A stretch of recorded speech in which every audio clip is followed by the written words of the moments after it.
When I look at the Courante, and I just did a few weeks ago, I pretty much had a sense of what kind of phrasing I wanted to impose upon the notes. I knew that I had initially a subject or an idea that starts in the right hand that's going to be imitated because of the style, the Baroque, particularly J.S.Bach, in the left hand. The question was, how was I going to phrase the notes? Now, I do believe, in concordance with Leon Fleischer, that you have to imagine what you have to hear.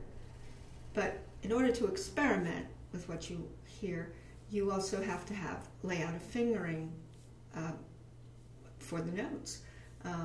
So when I first look at the notes, I might try to sing what I see sight-sing on the page, which I think is very important, and give myself the Do, G major, and in slow motion sing first to myself or out loud, preferably out loud, how I would contour it. Because when I sing, I don't have to worry about all the interference of the fingers and all the negotiation that goes on with fingering, although that's one of the steps to learning, that you have to come to grips with fingering and learning notes.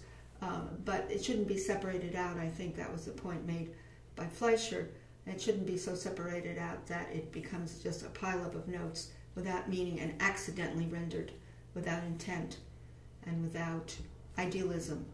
So I'm looking at these notes, and if I sing them in slow motion, I would think the upbeat is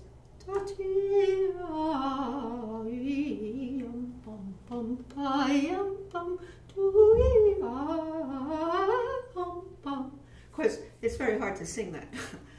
But you can even, not singing perfect pitches, kind of phrase the swells of those particular notes without having perfect pitches on them. So, assuming that I know what I want to hear and how I want to slur and phrase, because that's very important in Bach. You have to know which notes are going to be slurred, which notes are going to be separated. Are you going to detach notes? That's a huge, huge consideration.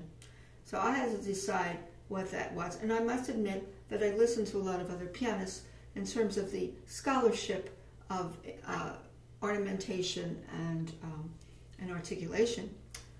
So I think that is an important thing. We have to listen to other pianists. We should be aware of certain decisions that are within the style of the composer. So I'm going to play very slowly how I internally feel about this opening subject. I call it a subject because from it germinates everything else out of this subject. Experiment. Yeah, how do I experiment with that? I use the wrist. Because I don't want, I know internally I don't want to hear that. So here again, internally I want to hear ta-ti, ta-ti, ta-ti, ta-ti. And the wrist helps me. So I have to know the choreography of what I'm doing in terms of how does the choreography assist the internal ideal. So here's what I've come up with in terms of what I feel about this. Ta-ti.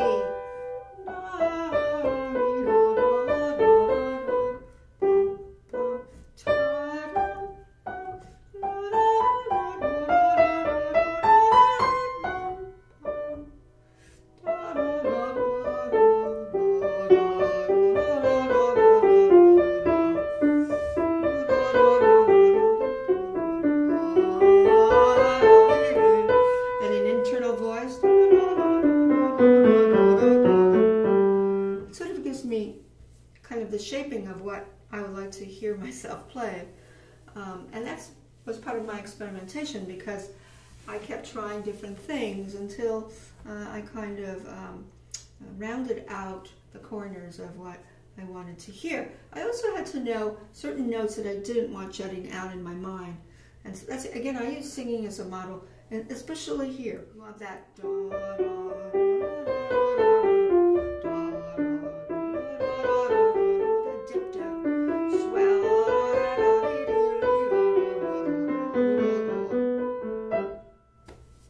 the left hand has a little bit of imitation over that beginning idea, but it starts with its own little springboard, and you have to decide, do you want to slur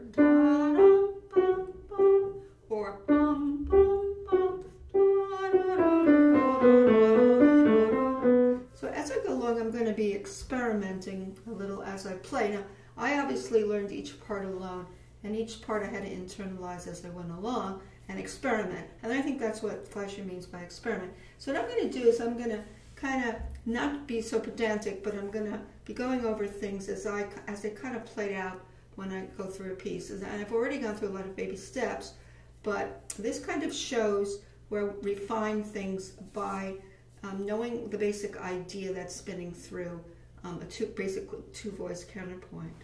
So as I go along, I'm going to be kind of practicing it in slow motion.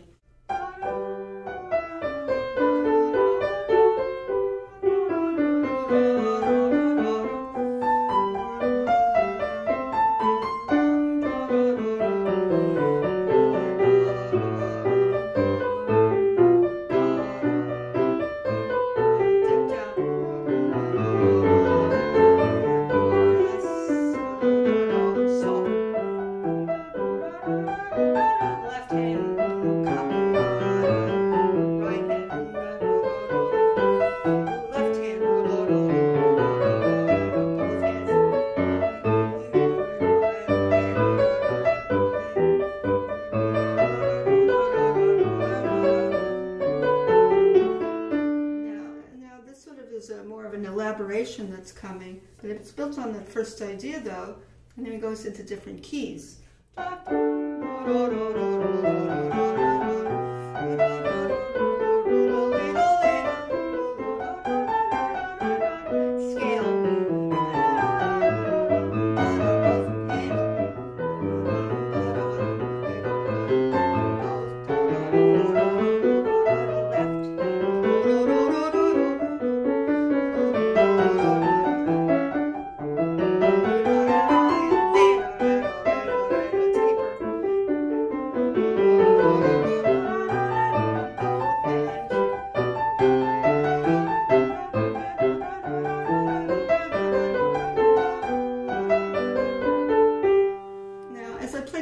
Slow for this to go through it, but I had basically gone through the whole thing separately in separate hands, and that was very valuable because when I played the right hand and I had the basic subject, I had to be very aware that whenever the left hand had a descending scale, like the right hand starts with, that I had to recapitulate the internal sense of how I executed that.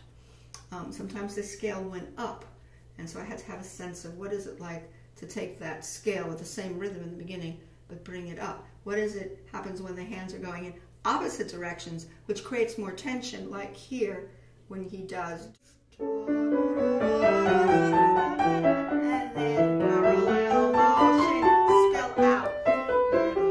Dip down, parallel motion.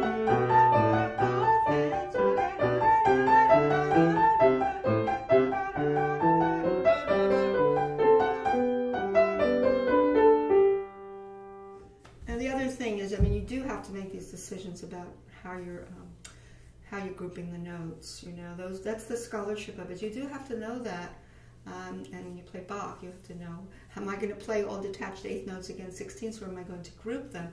So I had to make those decisions. Those decisions come out of knowing the style of the composer, and that's something maybe the Fleischer didn't talk about. But basically, what I did here shows that I had to be very thoughtful about how I wanted to execute the opening idea and how it threads through in various permutations and combinations, but it cannot be overlooked. It cannot be a dice throw. It has to be well thought out and inspired and imagined before you do it. Now, when you bring it up to tempo, now the other thing was the ornaments, because you have to play these ornaments. The first time you play it, you may not have to do the ornament on the first playing. In the repetition, usually the ornaments are played. But that's a tricky thing, to play the ornaments. And I'm playing them slow.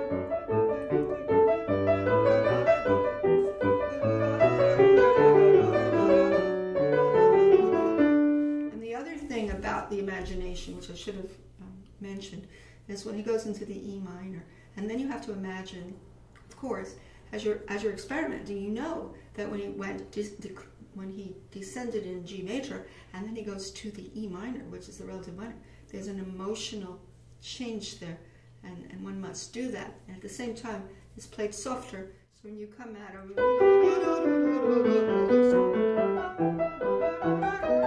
left hand, right hand, left hand. So the counterpoint is so much to consider, but I totally agree that the experimentation and the internalization go together. You have to keep, refining, and, if things don't work, is that what you want to hear and say they're not out there? You have to experiment until you get the shape of what you want. So I totally agree that nothing is left to chance.